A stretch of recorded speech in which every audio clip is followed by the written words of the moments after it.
प्यारे बच्चों, अगले क्वेश्चन की तरफ को चलते हैं। Question number 24। ये बहुत ही खास क्वेश्चन है, इसमें दिमाग लगाना पड़ता है, लेकिन क्वेश्चन ईजी भी है भाई। मेरे साथ बने रहो, देखो चुटकियों में क्वेश्चन सॉल्व करा दूंगा। कुछ नहीं रखा इस क्वेश्चन के अंदर। आपसे कह रहा है figure shows the distance time graph. पहली बात तो दिमाग ये है कि डिस्टेंस टाइम ग्राफ, ये अरे भाई ये तो अजीब ही कहानी चल रही है। ये डिस्टेंस टाइम ग्राफ यहाँ पर मेंशन कर दिया और ये स्पीड और टाइम ग्राफ बना दिया। ये स्पीड टाइम ग्राफ नहीं है, ये डिस्टेंस है। ये से काटो, ये डिस्टेंस है। ये डिस्टेंस टाइम ग्राफ आपके सामने अभी मेंशन हुआ है। अब आपसे कह रहा है कि ये डिस्टेंस टाइम ग्राफ 3 ऑब्जेक्ट का बना हुआ है, ए, बी और सी का। ठीक है, तो अब आपसे पूछ रहा है कि in the given graph which of the statements are correct. इसमें से ये देखना आपको कौन सा स्टेटमेंट सही है और कौन सा झूठ है। तो पहला स्टेटमेंट है बी इज ट्रैवलिंग फास्टेस्ट। ओ हो, आपको पता है डिस्टेंस टाइम ग्राफ पर अगर मैं स्लोप लूंगा परपेंडिकुलर अपॉन बेस, मतलब डिस्टेंस अपॉन टाइम, तो ये कहीं ना कहीं स्पीड को बताएगा। तो ये स्लोप होती है, स्लोप, इसको बोलते हैं ढाल। क्या बोलते हैं इसको? ढाल। तो आप ये कह सकते हैं कि स्लोप जो है, स्लोप, अब देखो इसकी, इस वाले ग्राफ की, इस बी वाले ग्राफ की स्लोप अलग है, सी वाले ग्राफ की स्लोप अलग है और ए वाले ग्राफ की स्लोप अलग है। तो हर ग्राफ की स्लोप अलग है। स्लोप बोलते हैं ढाल को। अगर किसी की स्लोप निकालोगे, इसकी स्लोप निकालोगे, तो परपेंडिकुलर अपॉन बेस से निकालोगे ना, तो परपेंडिकुलर पे है डिस्टेंस और बेस पे है टाइम। तो कहीं ना कहीं जो वेलोसिटी है वो स्लोप से निकलती है। स्लोप बोलते हैं tan थीटा को। क्या बोलते हैं? tan थीटा को। तो इसका मतलब थीटा जिसका ज़्यादा होगा स्लोप उसकी ज़्यादा होगी, और जिसकी स्लोप ज़्यादा होगी उसकी ऑटोमेटिकली स्पीड ज़्यादा होगी, क्योंकि ये डिस्टेंस टाइम ग्राफ है। लेट अस सपोज कि मैं अगर इसकी बात करूं, देखो मैं एक काम करता हूं, आपको बड़ी सिंपल वे में आपको समझ में आ जाएगा। आप एक लाइन ड्रॉ करो, लाइन ड्रॉ करने के बाद में फिर सबको ऐसे मिला दो। ठीक है, तो ये वाला ग्राफ जो है इसके लिए देखो नीचे वाला बेस सेम है, और इस वाले ग्राफ के लिए भी बेस सेम है, और इस वाले ग्राफ के लिए भी बेस सेम है। तो सबके लिए टाइम सेम है। तो जब सबके लिए टाइम सेम है तो अब इक्वल टाइम है। अभी देखो इक्वल टाइम में जिसने ज़्यादा डिस्टेंस ट्रैवल की होगी उसकी स्पीड ज़्यादा होगी। तो अब आप इस वाले ग्राफ को देखो, इक्वल टाइम है और इक्वल टाइम है, तो देखो इसको देखो, इसने कितनी ज़्यादा डिस्टेंस ट्रैवल की है, इसने इतनी डिस्टेंस ट्रैवल की। और जी इसके अलावा और जो बाकी ग्राफ हैं, जैसे कि ये वाला ग्राफ है, तो इसने कम डिस्टेंस ट्रैवल की, इसने इतनी डिस्टेंस ट्रैवल की।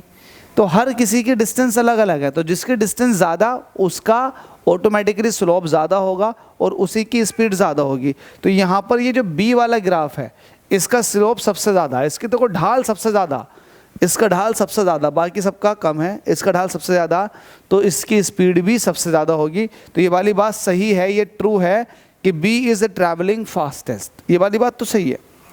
ठीक है, और इसके बाद देखेंगे दूसरा वाला।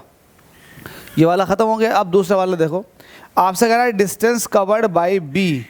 अच्छा, बी वाला ही ग्राफ जो है ये वाला, तो distance covered by B by the time it passes सी।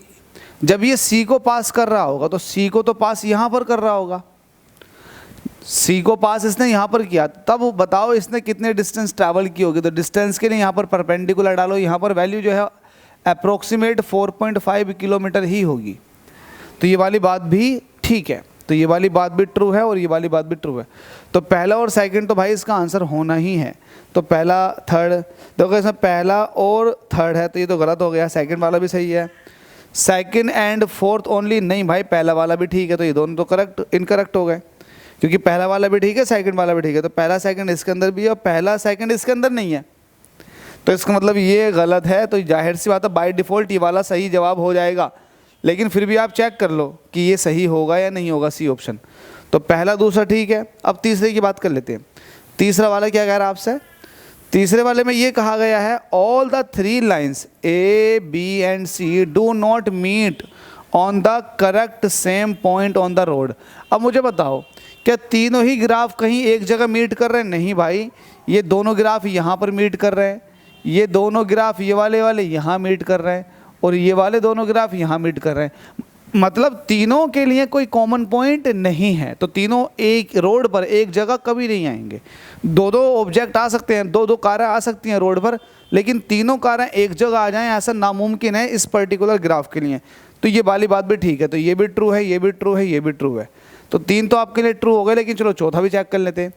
आपसे कह रहा व्हेन बी क्रॉस्ड ए, जब बी जो है ए को क्रॉस कर रहा होगा तो ए ये है, तो यहाँ पर क्रॉस किया गया है ना। तो आप तब आपसे पूछा then C is at 7 kilometre from the origin, तो सी जो है, सी वाला कौन सा है, सी वाला है ये, तो सी जो है 7 किलोमीटर पर होगा। तो बात सही है, 8 से नीचे 7 किलोमीटर, ये बिल्कुल सही है। 7 अप्रोक्सीमेट नीचे 7 किलोमीटर ही होगा, तो 7 किलोमीटर पर होगा, तो ये वाली बात भी ठीक है। तो इस हिसाब से बाय डिफ़ॉल्ट ऑप्शन सी बिल्कुल सही हो जाता। चलिए आगे चलते हैं, अगले क्वेश्चन की तरफ को चलते हैं। क्वेश्चन बहुत सारे हैं।